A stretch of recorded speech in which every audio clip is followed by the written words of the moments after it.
Hello friends, welcome back to my channel. और आज है 9 अक्टूबर 2020 और ये पेपर है दैनिक जागरण। और सबसे पहले पढ़ लेते हैं जिससे कि मोटिवेशन मिले, ऊर्जा। उसके बाद पढ़ेंगे आज के एडिटोरियल सेक्शन का जो इम्पोर्टेंट टॉपिक है, क्या लिखा है वो डिस्कस करेंगे। आज मानव हर वस्तु जल्द से जल्द प्राप्त कर लेना चाहता है। इस चाहत के चलते उसे जब अभीष्ट की प्राप्ति नहीं हो पाती तो वह निराश हो जाता है। जब वह यह देखता है कि उसके सामने अन्य सफल हो गए और होते भी जा रहे हैं, पर ऐसी सफलता उसे नहीं मिल रही, तो वह इतना व्यतीत हो जाता है कि वह अपने अमूल्य जीवन तक को ही नष्ट करने की ठान लेता है। ऐसे लोगों को थोड़ा रुक कर विचार करने की आवश्यकता है। उन्हें ऐसा विचार करना चाहिए कि यह संसार परिवर्तनशील है। यहाँ परिस्थितियाँ बनती हैं और बिगड़ती रहती है। समय एक समान नहीं रहता। कभी जीवन में अनुकूलता आती है तो कभी प्रतिकूलता। यही संसार का नियम है। यह प्राप्त मानव जीवन परमात्मा की अमूल्य देन है। इसे हमने अपने पूर्व जन्म के में किए गए पुण्य कर्मों के प्रसाद के रूप में प्राप्त किया है। यह मानव जीवन व्यर्थ में गंवाने के लिए नहीं है।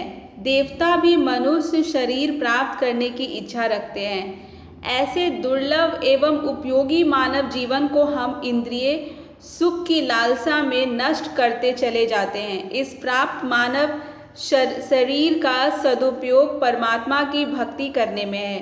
परमात्मा ही हमें सुख, शांति एवं भव सागर पार करने का मौका प्रदान कर सकते हैं। पूर्व तत्वदर्शी संत परम सुखदायी परमात्मा से मिला सकते हैं। तत्वदर्शी संत की शरण में जाकर उन्हें अपना गुरु बनाकर उनके बताए गए मार्ग पर चलने के बाद ही हमें सच्ची भक्ति प्राप्त हो सकती है। हमें आज ही इस अमूल्य मानव जीवन को नष्ट ना करने के लिए ठानना चाहिए। देश और समाज के परिदृश्य को देखें तो आज मानव जीवन पर वैसे ही अदृश्य संकट छाया हुआ है। इसलिए मानव को अनंत ब्रह्मांड के रचयिता की शरण ग्रहण कर अपने आत्मबल को बनाए रखते हुए स्वयं के जीवन को सुरक्षित रखना चाहिए। और आज का टॉपिक है बुनियादी ढांचे के विकास को मिले रफ्तार। चालू वित्त वर्ष की दूसरी तिमाही में सकल घरेलू उत्पाद यानी जीडीपी के आंकड़े सामने आने के बाद तमाम संस्थाओं ने भारतीय अर्थव्यवस्था को लेकर आशंकाएं व्यक्त करना शुरू कर दिया। समीक्षाधीन तिमाही में भारतीय अर्थव्यवस्था की वृद्धि दर में 23.9% की गिरावट दर्ज की गई। इस पर अंतर्राष्ट्रीय मुद्रा कोष, एशियाई विकास बैंक और आर्थिक सहयोग एवं विकास संगठन जैसी संस्थाओं के अलावा स्टैंडर्ड एंड पुअर्स, मूडी और फिच जैसी क्रेडिट रेटिंग एजेंसियों और तमाम दिग्गज अर्थशास्त्रियों ने यही अनुमान व्यक्त किया कि चालू वित्त वर्ष भारत की जीडीपी वृद्धि दर में 8 से 16% तक की गिरावट आ सकती है।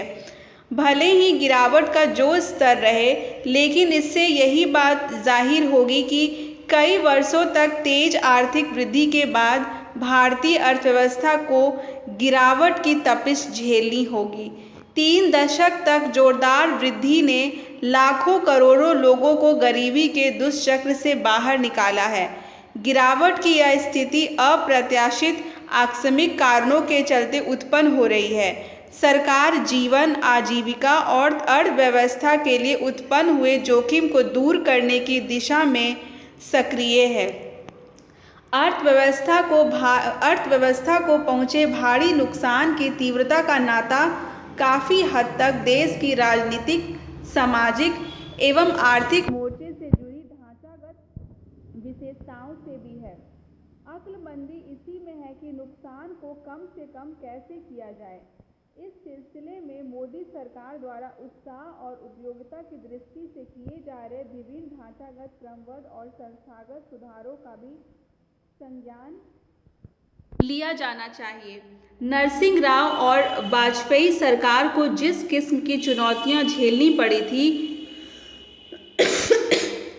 मौजूदा वक्त भी कुछ उसी किस्म का है जो अर्थव्यवस्था के लिए दूरगामी सुधारों की मांग कर रहा है। ये सुधार राजनीतिक रूप से संवेदनशील भी है। भूमि, श्रम और पूंजी जैसे उत्पादन के तीनों पहलुओं से जुड़े ये सुधार उत्पादकता को बेहतर बनाएंगे। इनसे आत्मनिर्भर भारत अभियान के तहत प्रतिस्पर्धी बढ़त भी स्थिति भी बनेगी। फिलहाल अर्थव्यवस्था मांग, आपूर्ति, निवेश और सकल पूंजी निर्माण जैसे सभी पहलुओं पर चुनौतियों से दो चार हैं। इन सबसे निपटने के लिए राजकोषीय गुंजाइश का भी अभाव है।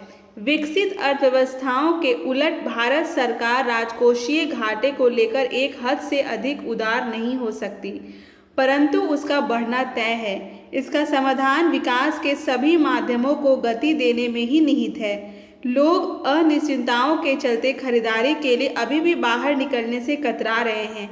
एक तो उन्हें कोरोना संक्रमण का खतरा है, दूसरे आय में अनिश्चितता को लेकर भी वे खर्चे करने में सकुचा रहे हैं। सरकार ने गरीबों के खाते में जो रकम जमा कराई है, वह भी बैंकों में जमा राशि का स्तर ही बढ़ा रही है।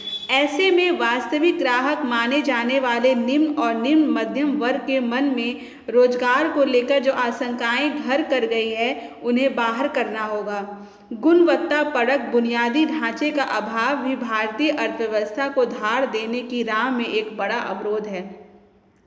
बेरोजगारी का बढ़ता दायरा भी सामाजिक असंतोष को हवा दे रहा है। संप्रति आधुनिक मौद्रिक सिद्धांत यानी MMT का सहारा लिया जा रहा है।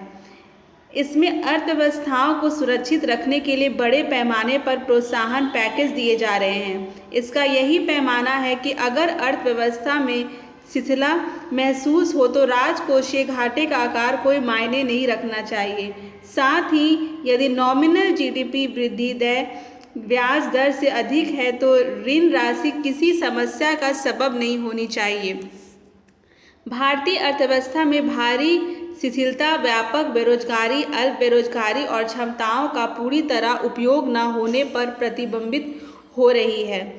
सड़कों, बंदरगाहों, हवाई अड्डों, रेलवे, सार्वजनिक आवास, अस्पताल और स्कूल जैसी तमाम परिसंपत्तियां विकसित करने में इसे भुनाया जाना चाहिए। वास्तव में इस समय केंद्र सरकार बुनियादी ढांचा विकास के कार्य को पूरी गति से आगे बढ़ाए, भले ही इसके लिए नई मुद्रा ही क्यों न जारी करनी पड़े।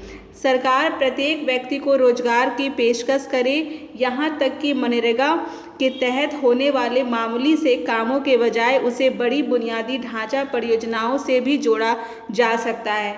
ऐसा करके अर्थव्यवस्था के सभी क्षेत्रों को तत्काल राहत मिलेगी और आर्थिक अनिश्चितता के बादल छटेंगे। वस्तुओं एवं सेवाओं की मांग भी बढ़ेगी।